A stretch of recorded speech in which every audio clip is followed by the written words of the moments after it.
Hola y bienvenidos, bienvenidas a Deconstrucción de todos los días. Seguimos con el libro de Márgenes de la Filosofía. Esta vez vamos a hablar de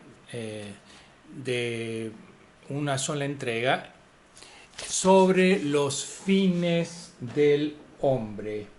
Los fines del hombre, un título muy extraño, ¿no? Que nos habla sobre cuál es el fin objetivo del hombre y si ese objetivo o fin pone fin a la creatividad del hombre, a su libertad, ¿no? Lo interesante de este ensayo, de esta ponencia de Derrida, fue que lo hizo en Nueva York en 1968, mayo, cuando el mundo estaba en plena revolución, como nos recordaremos.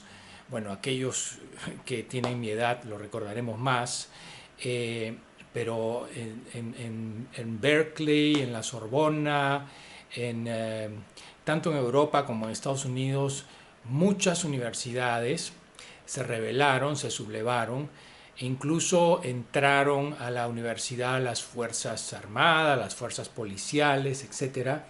Pero lo interesante de esta época de revolución es que no hay una articulación clara de qué es lo que pasó.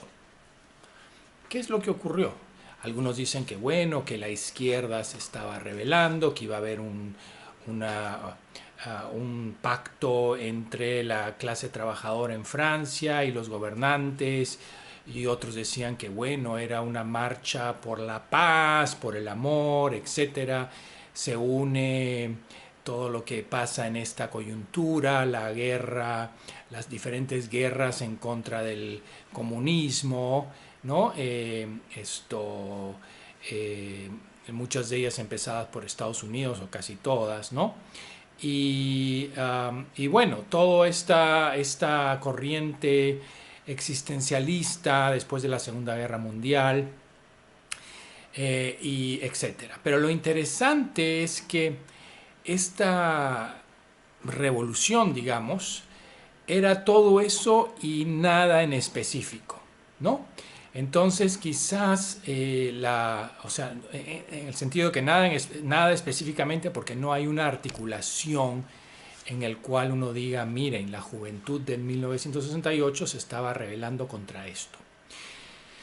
Y después de leer el ensayo Los fines del hombre, llego a la conclusión de que esta revolución era simplemente, bueno, simplemente entre comillas, por la libertad, por rescatar la singularidad, la, el afán de sentir y expresar algo libremente, algo que no esté impuesto desde afuera, algo que no tenga un fin desde el día en que nacemos, ¿no? O sea que la juventud estaba hablando desde un lugar que no tiene nombre, como una página nueva, en donde querían expresarse a sí mismos sin una historia de 2000, 3000, 4000, 5000 años, ¿no? Sino que ellos mismos y ellas mismas querían, digamos, crear un nuevo mundo desde una página blanca, vacía. El acontecimiento de 1968 era justamente el despliegue de esta blanca página. Bueno, entonces, eso es en resumidas cuentas lo que yo entendí de este capítulo. Claro, es un entendimiento muy personal, pero vayamos a lo que dice Derrida, ¿no? Porque Derrida de lo que nos habla en el 1968 es justamente de que hay una carencia en el mundo, ¿no? Y que bueno, es desde esta carencia que la gente quiere hablar. Pero ¿qué se ha hecho durante la historia?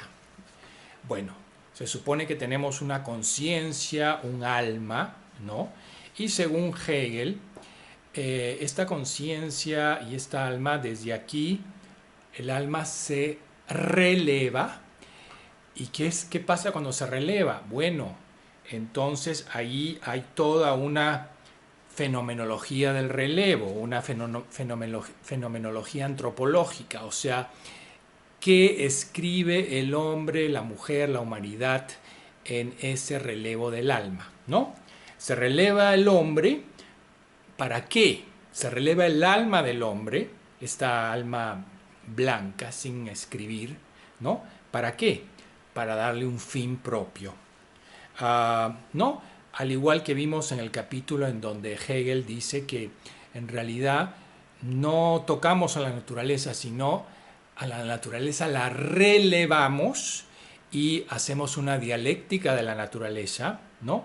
Y así la conocemos a través del lenguaje que vamos perfeccionando sobre aquello que es natural, etcétera, etcétera, que ha cambiado con los siglos. Entonces, el discurso de la naturaleza también es un discurso de fines, para qué hace tal o cual cosa en la naturaleza, y clasificamos, y cada ser tiene, cada existente tiene su esencia, su existencia. Pues lo mismo ocurre con los fines del hombre, ¿verdad? Entonces se releva el alma del hombre para ponerle un fin propio, apropiado. Y a través del tiempo, lo que se va, la narrativa filosófica que se va construyendo es la verdad del ser, la verdad propia del ser. En realidad, la apropiación del alma para hacerla propia y apropiada. El relevo del alma para hacer al hombre relevante. Pero todo esto tiene sus consecuencias, porque ¿dónde está la singularidad, la alteridad del ser humano? Y con todo esto se crea también una teoría del humanismo universal. Y todo esto, pues, desde afuera, ¿no? Uno no tiene ninguna decisión en esto, ¿no? Entonces, lo que existe en el mundo, lo que conocemos como mundo, es un mundo relevado, un mundo antropológico, un mundo de fines, de propiedades, de temas, conceptos, lenguajes, ¿no? El relevo, ¿qué relevamos? Recuérdense el capítulo del tiempo y espacio. Lo que relevamos es justamente nuestras impresiones, el tiempo y el espacio. ¿Y qué hacemos? Digamos, lo temporalizamos, lo fijamos, ¿no? Y establecemos las verdades en el tiempo y en el espacio. ¿Cómo? A través del signo lingüístico, a través del lenguaje. Todo esto es lo que hemos visto anteriormente, ¿no? Entonces, el relevo del tiempo y del espacio es hasta cierto punto el relevo del alma, ¿no? De todo lo que viene del otro, de nuestras impresiones muy personales y muy singulares y muy individualidades. Y esto todo se convierte en este relevo en nosotros, ¿no? Nosotros, o al fin y al cabo el ser que es propio y apropiado. Entonces, el fin del hombre ya está en la metafísica. El ser es el relevo del hombre, ese ser de que hablamos tanto y que no sabemos qué es, sino algo totalmente abstracto. Ese ser se va volviendo la verdad del ser, el ser propio, el ser relevante, ¿no? Pero al tratar de... ¿Y cuál es la metáfora de ese ser? Bueno, nos vamos acercando a ese ser o nos vamos alejando, ¿no? Ser es también el relevo del hombre. El ser, el relevo del hombre sería su ser ejemplar, establecer un ser ejemplar propio. El pensamiento del fin del hombre, su fin, su propiedad, su relevancia, o sea, su telos, su teleología, su teología, su ontología, eso es lo que se determina a través de la metafísica y a través de una historia antropológica del hombre, el ser y su verdad en el mundo.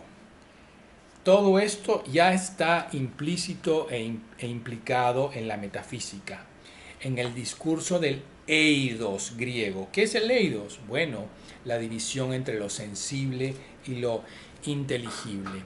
Lo que percibimos tenemos que entenderlo, tiene que tener un fin, una propiedad, una presencia, una esencia, una representación, ¿no? Y ahí vienen los conceptos también griegos y heideggerianos de aletheia, ¿cómo se dice? La manifestación de la verdad, de la presencia, de la esencia, de lo oculto, ¿no? Y bueno, en eso estamos por cientos de años, y así como se releva el alma del ser humano, se releva la naturaleza y todas las cosas que nos rodean. Eso es nuestro mundo relevado por un sistema de signos propios y apropiados que vienen impuestos desde afuera hacia adentro. Entonces, el pensamiento del fin del hombre, ¿no?, ya está presente, como hemos dicho siempre en la metafísica, en el pensamiento de la verdad del hombre. Bueno, ya estamos intuyendo de qué se trata esta revolución del 1968. Mucha gente debería haber estado, aunque no lo supiera en ese momento, estaba protestando por el fin impuesto en ellos. Mujeres que se quedan en la casa, ¿no?, porque ese es el fin que les impone la sociedad. Religiones impuestas desde el día del nacimiento, orientaciones sexuales, géneros, etcétera, ¿no? Entonces, la gente simplemente quería tener una opción, un poder, una opinión, en poder cambiar el mundo, ¿no?, a sus sueños, a su manera extraña de percibirse y percibir el mundo afuera de los fines, del telos, de la ontología, de todo este saber, ¿no?, que empieza en la casa y luego en el colegio, etcétera, ¿no? Entonces, y bueno, y todas estos fines del hombre, bueno, como sabemos, estaba sujeta a la dialéctica de la verdad, y era una aproximación desde la negatividad, ¿no? O sea, todos los que somos nosotros, es lo que el conjunto de este ser ejemplar, ¿no? Y este ser ejemplar no es esto, ni tampoco esto, ni tampoco esto, ¿ok? No existía entonces la venida del ser todavía, la venida del ser que viene del otro. Ahora,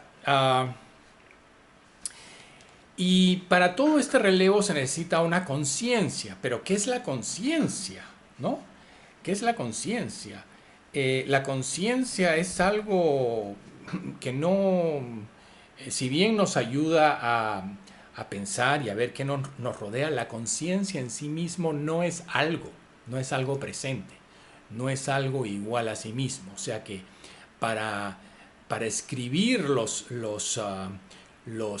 fines del hombre, lo escribíamos en un papel vacío que llamábamos conciencia, y esta conciencia decíamos que es igual a sí misma, consciente de sí misma, lo cual es muy problemático pensar, ¿no? Es una conciencia consigo misma, proximidad con el existente fijo, con el hombre, la mujer central, o con Dios, ¿no?, también. Entonces, esta conciencia, ¿no?, que nos hace vislumbrar una verdad, ¿no?, nos hace vislumbrar una proximidad, una unidad. Pero la conciencia en sí misma es algo totalmente como una página blanca, ¿no? Algo como diríamos el claro de Heidegger. Es un lugar, un espacio mental en donde vivimos y no tiene nombre. Entonces, esta conciencia, este claro, este espacio, digamos, esta diferencia, ¿no?, es el lugar donde va a ser la casa del ser propio y apropiado. pero nunca se va a definir justamente claro, este espaciamiento que Derrida lo llamará después diferencia y diferenciación y diferencia y diferimiento, ¿no? Ahí es donde existimos justamente. Y ahí no hay nada apropiado, sino está todo por verse, está todo por negociarse, por debatirse siempre, ¿no? Entonces, es aquí, en este espacio, ¿no? En donde se insiste, donde hay una insistencia metafórica, una insistencia ontológica. ¿Qué es el hombre? ¿Qué es el ser? ¿Cuál es su ser propio y apropiado? Pero en el momento que estamos por definir el ser propio y apropiado, ¿no? ¿En qué nos basamos? En un ser abstracto, en un Dasein, un nosotros, un ser apropiado. ¿Y cómo hacemos? Bueno, nos aproximamos, y cuanto más nos aproximamos a este ser, que es sumamente abstracto porque no existe en la naturaleza, entonces se disuelven nuestras reflexiones. Tenemos que seguir metaforizando, ¿no? Entonces tenemos que insistir en esta metafórica, en esta metaforicidad, para producir, reproducir, representar el sentido del ser, ¿no? Entonces, lo que se releva nuevamente es esta oposición tan difícil y tan problemática entre el espacio y el tiempo.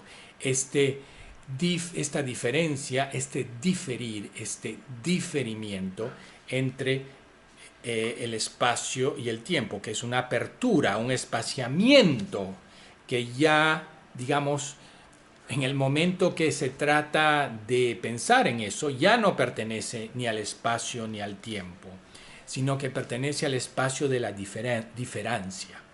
Y este espacio de la diferencia disloca toda presencia, disloca lo presente, es un espacio de interrupción e incluso interrumpe los fines del hombre, ¿no? ¿Para qué? Para rescatar nuevamente sus impresiones, su singularidad, el espacio que viene del otro, todas las posibilidades y todas las alteridades que lo alteran a uno. No que lo hacen relevante, sino que lo alteran. ¿Ok? Entonces, este espacio metonímico y metafórico de la proximidad, de lo próximo, de la presencia presente, es lo que trata de preservar la verdad del ser. Pero ¿cómo lo hace? Bueno, relevando esta diferimiento entre espacio y tiempo, que es el alma y es el claro. Ahí vivimos, ¿no? En este lugar abierto. Y ese es el lugar, digamos, que Derrida se refiere en 1968, el lugar de la juventud, ¿no? El lugar del ven, la venida del otro libre, para empezar nuevamente a crear un nuevo mundo desde adentro. Bueno, la diferencia entre el adentro y el afuera también es problemático en la deconstrucción, como hemos visto, ¿no? Entonces, lo que justamente quiere evitar Derrida es la borradura de el claro, ¿no?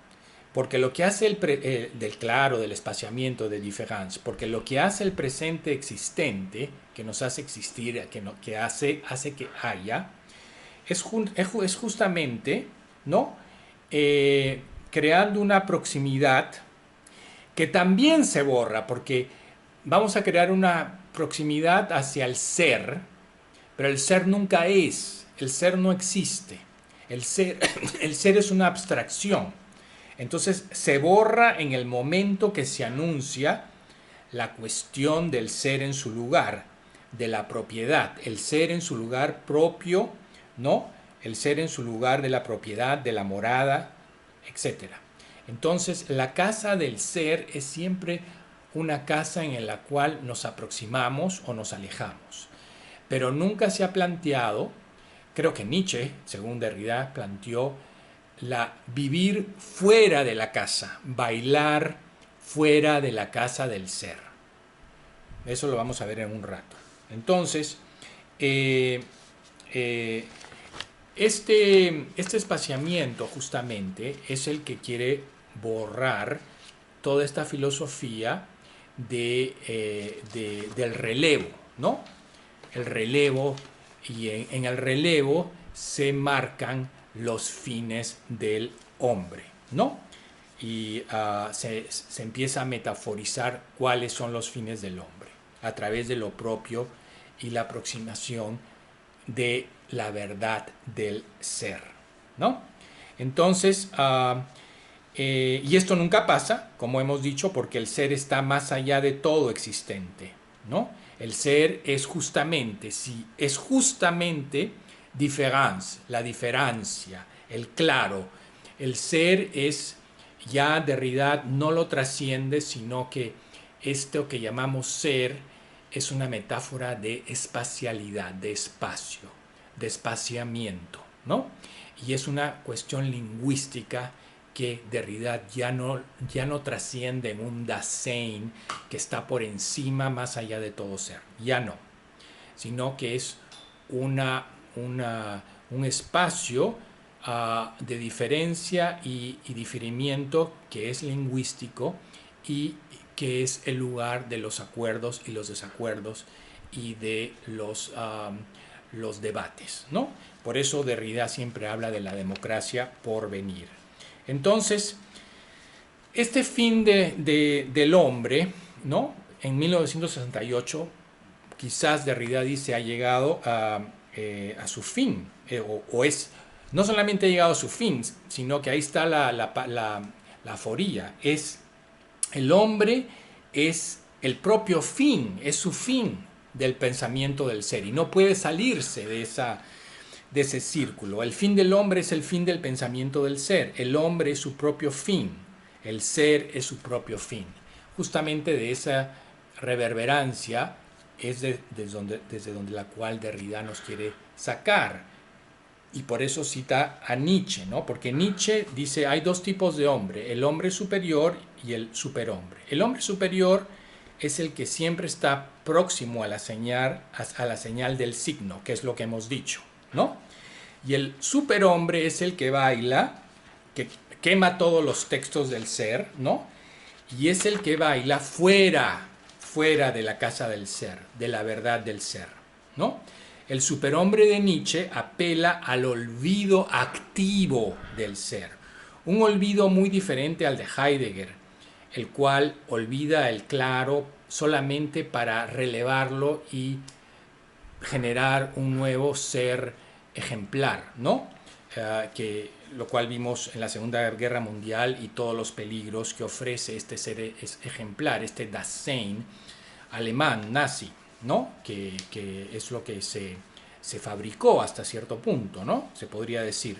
Entonces, Nietzsche apela justamente a que seamos superhombres. ¿Cómo? Bailando fuera de la casa del ser. ¿No?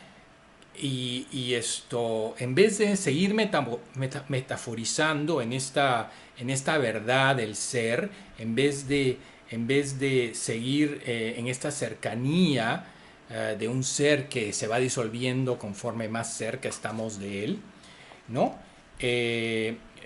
Nietzsche nos dice que aceptemos el venir del otro. Ven, dice Nietzsche, ven y sí. ¿Y qué significa eso? Aceptemos la llegada de la diferencia, lo que nos altera, lo extraño, lo que es alterante, lo que interrumpe, ¿no? Que es esa venida del otro, como cualquier otro. Y eso es lo que Derrida, de una forma muy simple y muy compleja, habló en mayo de 1968, cuando aún nadie podía articular hacia qué estábamos marchando, pues hacia nuestro propio derecho de tener ese espacio singular que caracteriza a cualquier otro que sea otro. Gracias por escuchar.